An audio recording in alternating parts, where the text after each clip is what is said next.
और मुल्क नूं इन्हां बर्बाद कर दिता, इन्हां मुल्क नूं लुट के खा लिया और इन्हां दियां इदां जेलां च की इन्हां दियां सदा सारी उम्र ही इन्हां नूं जेलां च रहना चाहिए। अस्सलाम वालेकुम। वालेकुम अस्सलाम।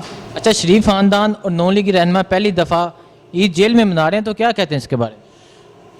मैं समझना नहीं पाकिस्तान के अंदर जिहड़ा एहतसाब का अमल चल रहा है, ये एहतसाब का अमल यही नवाज शरीफ साहब ने शुरू किया सी और जिन्ने मुकदमात अज जरदारी साहब ते बने ने और मियाँ नवाज शरीफ साहब ते बने ने, ये सारे इन्हां दे दौर दे ही तैयार करदा ने। और अलहमदुलिल्लाह मैं समझना कि इमरान खान की गौरमेंट जी है ये कमाल नहीं, ये नैब है, नैब का अदारा एक आज़ाद है और इन्हों के बनाए मुकदमात ही उन्हें अदालत पेश किया है।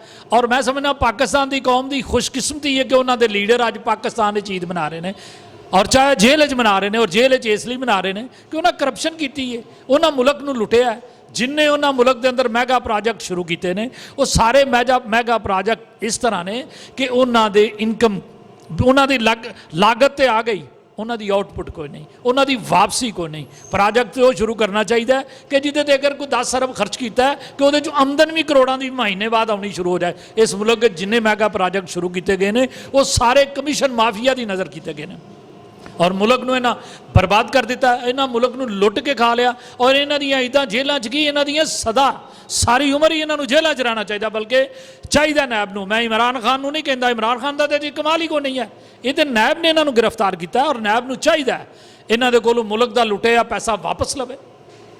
अच्छा, नून लीग का तो कहना है कि ये हमसे इंतकामी कार्रवाई ले रहे हैं। ये नून लीग को ये गल को मनन वाली है?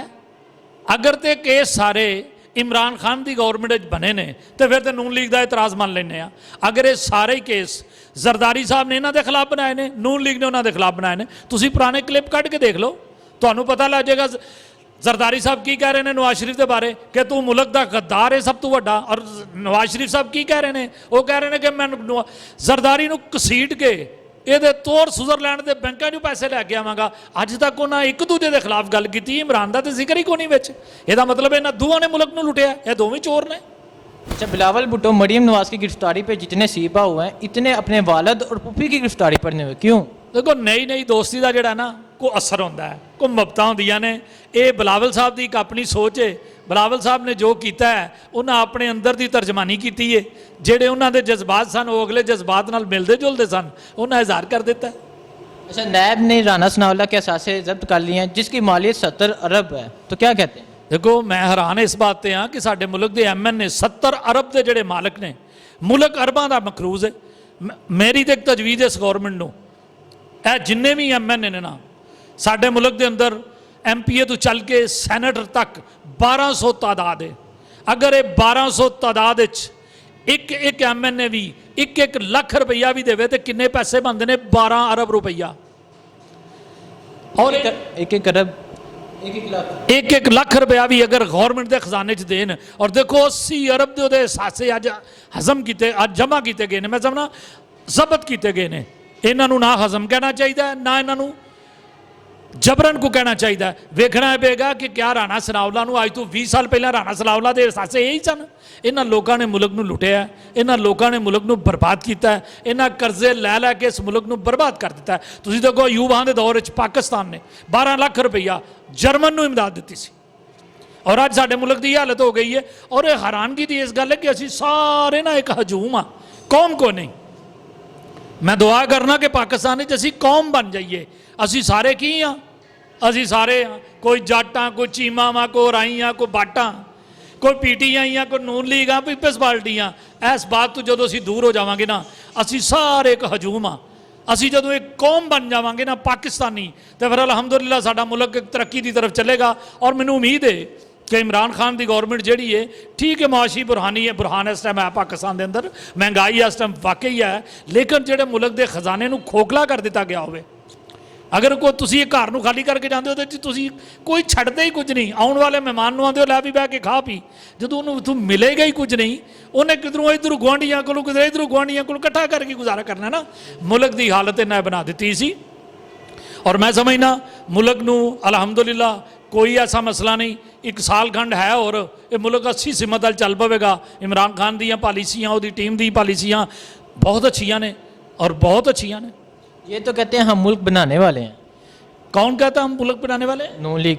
भाई मुल्क बनाने वाले ये हैं, मुल्क तो पाकिस्तान के यूथ ने बनाया है, गरीब अवाम ने बनाया है। इन सरमायादारों ने कब बनाया पाकिस्तान? ये तो गरीब की आवाज़ थी, ये तो लब्बैक कहा था कायदे आज़म की आवाज़ के ऊपर नौजवानों ने और गरीबों ने, किसानों ने, हारियों ने। मेरा तो सिर्फ इतना कहना है कि फ़र्स्ट ऑफ ऑल तो मैं इनको देखूंगा कि इनकी बदकिस्मती ये है कि पहले तो मैं ये कहना पसंद करूंगा कि ये पाकिस्तान के हैं ही नहीं।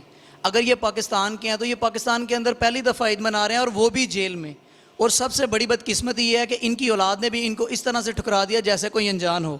तो हम लोग कैसे सोच सकते हैं कि ये लोग पाकिस्तान के रहनुमा हैं? ये लोग पाकिस्तान के बंदों के, जो यहाँ पे रहने वाले लोग हैं, जो यहाँ पे रहने वाले जो दर्द महसूस करते हैं।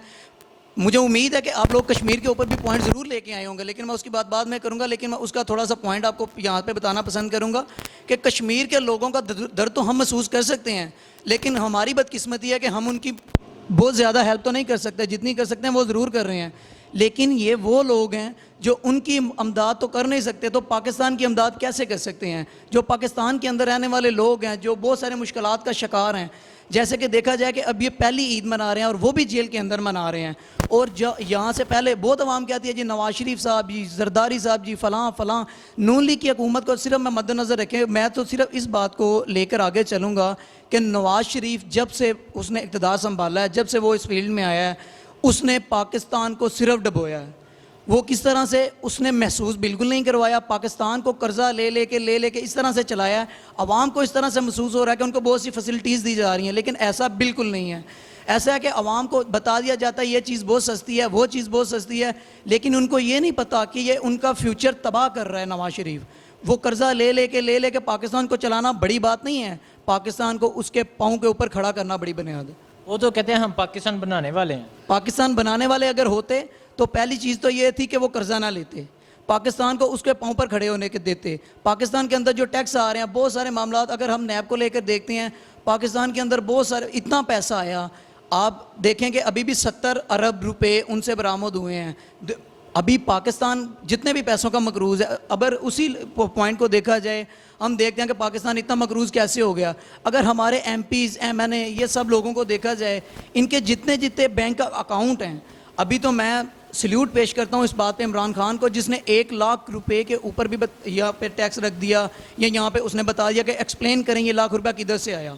ये बहुत बड़ी बात है, छोटी बात नहीं है। गरीब आदमी के पास 1 लाख रुपया नहीं आ सकता, ये बहुत सिंपल सी बात है। जिस बंदे ने 1000 रुपये की दिहाड़ी लगानी है, एक हम भी गरीब लोग हैं, हम ये देखते हैं कि हम मजदूरी करते हैं सारा दिन, रात को आते हैं, घर में पैसे देते हैं, सुबह हमारे घर में खाना बनता है, हम बहुत ज़्यादा बैंक बैलेंस इकट्ठा नहीं कर सकते। हम तो इस चीज़ को सोच ही नहीं सकते। उसने ये चीज़ रखी है अमीरों के ऊपर, टैक्स रखा है अमीरों के ऊपर। ये लोग पाकिस्तान को कैसे बना सकते हैं जो पाकिस्तान की बुनियादों को अंदर से काट रहे हैं?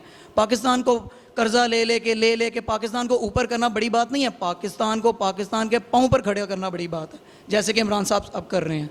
अच्छा, राना सनाउल्लाह की प्रॉपर्टी नैब ने जब्त कर ली, जिसकी मालियत है 70 अरब रुपए। जी, 70,000 अरब, 70,000। 70,000 अरब। तो क्या कहते हैं? देखें, सबसे पहले तो मैं इसी को देखूंगा कि ये भी उसी, अब मैं गलत अल्फाज तो इनके लिए नहीं लिखता, लेकिन फिर भी मैं मजबूरन कहता हूँ कि अगर तालाब गंदा हो तो सब चीज़ें गंदी होती हैं। अगर तालाब साफ़ हो, एक मछली हो, फिर भी वो तालाब को गंदा कर देती है। लेकिन अफसोस यहाँ पर तालाब भी गंदा, मछलियाँ भी गंदी। जहाँ पर एक बंदे से सिर्फ 70 अरब रुपये, 70,000 अरब रुपये बरामद हुए हैं। अगर सारे बंदों को, नून लीग के पूरे प्रोपोगंडे को यहाँ पर इकट्ठा किया जाए, तो मैं उम्मीद करता हूँ कि पाकिस्तान का कर्जा उतारने में हमें मुश्किल नहीं आएगी।